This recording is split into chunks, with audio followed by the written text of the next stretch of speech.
Hi everyone. In this video, I want to talk about how to evaluate your outside sources. So if you're working on Essay 3, what is the role of the student in his or her education and beyond? This is going to be a really helpful video to work through finding your own outside source for this essay. So to start off with, let's review some of the things that you want to look for when it comes to finding a source that is both credible and authoritative. You want these two things. So a couple things to look for really good sources. You want to look at the author's credentials. What education, research, career, and experience do they have that qualify them to speak on this topic? Another thing you want to look for are the credentials of the institution. That's another key thing to check out. So does your source come from a government agency? Is it a report specifically? That's a keyword. Is it a report from a government agency? A reputable educational institute, meaning is it a scholarly academic article, or is it an in-depth reporting piece of news from a reputable news source with a long-standing for integrity, something like The Atlantic or The New Yorker or The Washington Post, for instance. And finally, or does it come from a nonprofit organization with a purpose to educate? So you want to favor these types of sources over websites, especially because a lot of research is from online now, that have a .com. So a .com means it's a commercial website, meaning they have also an incentive to sell you a product, to sell you something. And sometimes they're going to have a skewed point of view.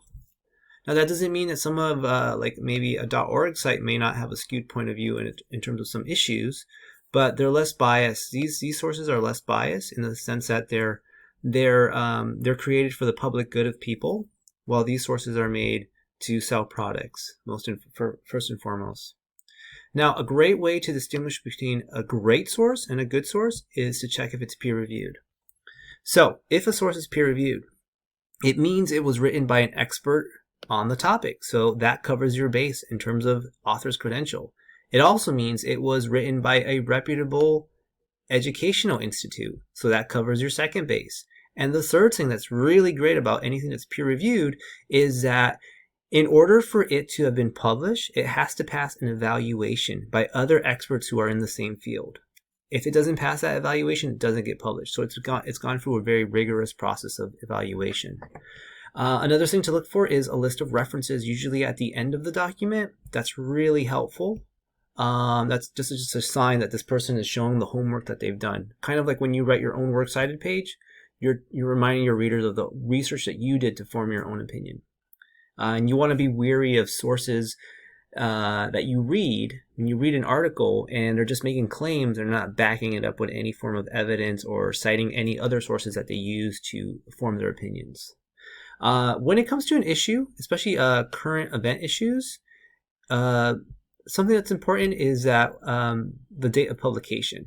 So if it's a current issue like immigration or health reform, you want to focus on issues that have been published ideally within 5 years. Any longer than that, and they're a little outdated. For online sources, favor websites or sites that are continuously updated instead of those that are sort of static. And then a final thing to check for is how often is a source cited by other people. Now, the best sources have a combination of all these things, but that doesn't mean if they don't have all these things, you can't use them. I think the key thing to look for is it peer-reviewed? Does it come from a strong institute? And does the author have authority to speak on these topics? So for Essay 3, if you're focusing on what is the role of the student in education, I have some search terms for you to use. So here are a couple things that you can use right here. And I'm just going to show you, for example, some sources that we can evaluate together, that I can evaluate for you in this video to show you how good they are in terms of the way, and how good they are in terms of supporting your own argument. So I'm here on Google, and I just put student-centered learning, student-centered classroom. And what I like is that Google already knows that I might want to use scholarly articles for my argument. So remember I said one of the features of to check for is how often a source is cited by other people. What Google just did for me is that it tells me how often these articles have been cited. So any one of these sources would make really good sources for my essay. So if I just click on one, it's going to open up right now. And great. It's a long source, but I don't have to read everything. I can read maybe just a part of the source right here and, use that to help me write my essay. Now, as you can see here, back in my Google search, you see I have over 60 million results. In those results, I'm going to get some stuff that is not good. It's just not going to be a good source. And I have an example that I've pulled up right here. So I opened one of these sources because they're not good. I think I opened this one. It's a .org, and I said .orgs are great, but you want a report, a full report, not just a summary. So if I click on this one, it's going to open up, and first of all, it's a little outdated, which is okay because this isn't like such a current event issue. Secondly, let's see what else is there.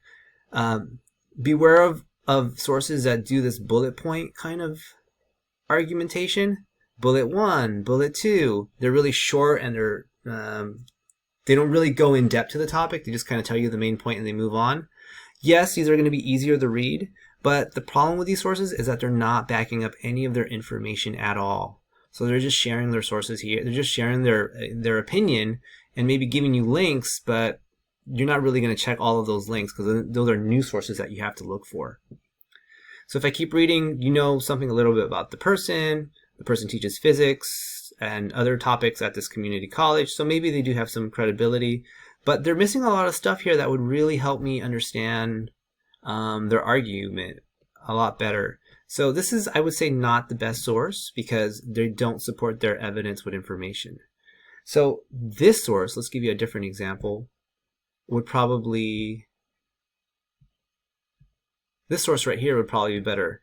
So it's if you look at the link right here, it's from a .gov site, and it's a report, and it's by Teaching Excellence in Adult Advocacy, and it introduces what student learning is about, the characteristics of it.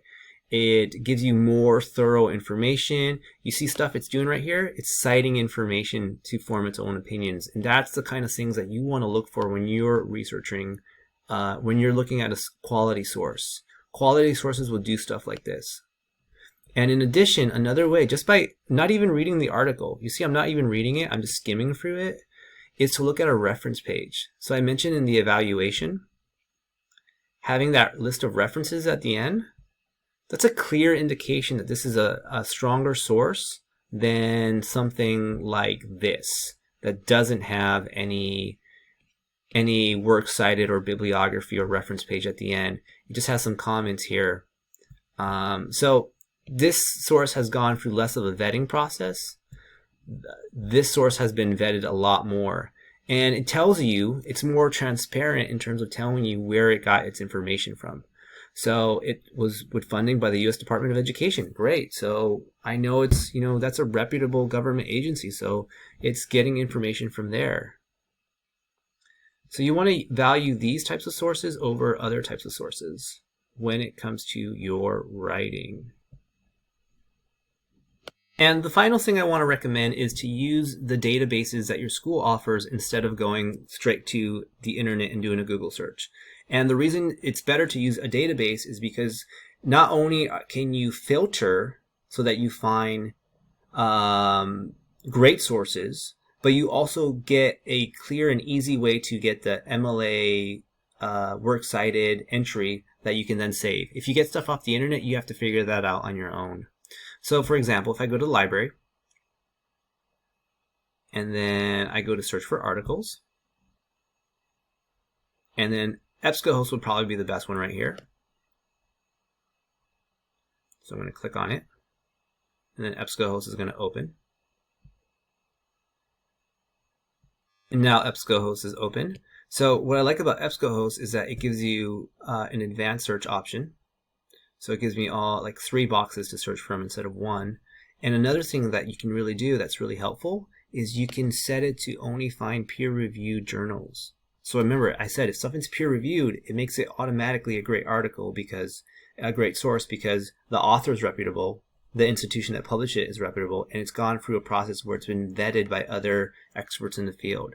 If you're working on an issue that's more contemporary, you can also set a diameter, a parameter of when it was published.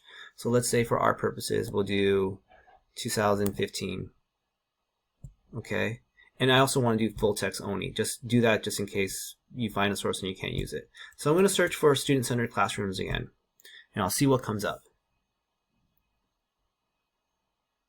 Great. And I know by doing this, all the sources that are going to come up here are going to be related to academic journals. So I already know they're going to be really good. And they're going to be current and relevant. They're only going to be focused within a 5-year period. And then from here, I can pick an article I want to use for my essay. So the student experience. Okay, this one, I like this source, so I'm going to open it, and I just want to show you what's great about the databases again and why you should use your research here. So what's great about the databases is that it gives you an abstract, which is a summary of the source. So you just read the summary, and then you can decide whether you want to read it. If I was going to go on Google, Google doesn't give me an abstract of every source I'm going to read. I just have to read it and then hope for the best. So another incentive to using a database. And then it gives me keywords that are being used here that might relate to the topic that I'm writing about. Okay, active learning, student assignments, classroom engagement. Okay, this might relate to my topic. And then I can look at the source. And just by looking at the source, I can see how they're citing information in a way that shows me that they're forming their opinion based on other research. And if I go all the way to the end, I know it's long. If I go all the way to the end, you see it has that references page, and that's so important. That lets me know where and how they did their research. So you want to look for research that has those features. And what I can do with the databases is I can go to the site right here, and if I click on it,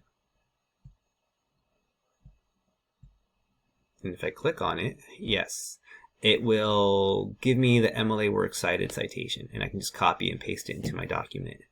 Again, if you do an online Google search, you don't get the benefit of doing that. You have to figure out your own works cited citation. So when it comes to researching an outside source independently on your own, I hope having this sense of what to look for was really helpful, and I'm excited to see what sources you find for your essay. All right, thank you very much.